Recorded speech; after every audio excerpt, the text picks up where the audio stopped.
Evo nam i odgovora iz Ministarstva financija. Za ovaj kredit što Republika Srpska uzma od Mađara? Jeste, ovih 110 miliona eura što su se zadužili kod njihove Export-Import banke. I šta kažu?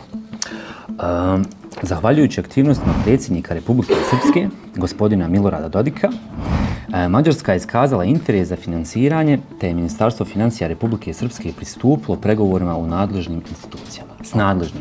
A kažu zašto dižu kredit? Evo ga.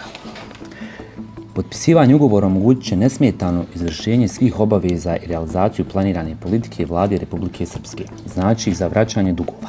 Uzimaju kredit da bi vratili dug? Jest. Dobro. Tako ispada. Dobro, to onda ovdje možemo staviti ispred ovog objašnjenja da je Exim banka 100% u državnom vlasništvu i da su, kako kažu, zvanična izvozna kreditna agencija Mađarske. A jesi ti zvao kolege s mađarskog servisa? Šta oni kažu? Jesam, ovaj kolega Balin Salaj je usporedio sve sa onim što radi Kina, finansira neki infrastrukturni projekat, nakon čega traži da posao obavljaju tamošnje kompanije i tako osiguravaju poslove u inozemstvu za svoje saveznike. Bilo je puno skandala oko ovih kredita koje je Orban davao političkim saveznicima, a jedan je dobio i njegov zet.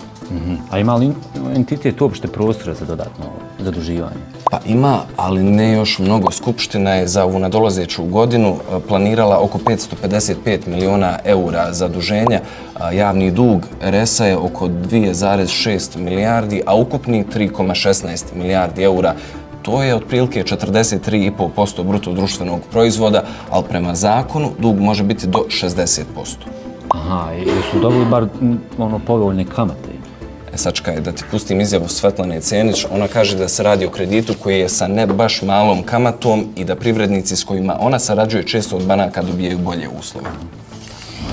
Kamata 5%, bit će ona još i veća za Republiku Srpsku kako vreme prolazi, odnosno naredne godine će biti daleko veća. Naravno i onda je ovo kao bratski, prijateljski, šta će njemu Dodik, šta je obećao, to ćemo da gledamo. Pa ovo nije onaj paket pomoći malim privrednicima od 100 miliona eura što su Orban i Dodik dogovorili. Nije, ali i taj projekat Kaska odobreno je samo 35 miliona eura, a 65 miliona eura još čeka. Hajde, dobro, hajde mi završimo tekst pa da šaljemo na pregled, može? Može.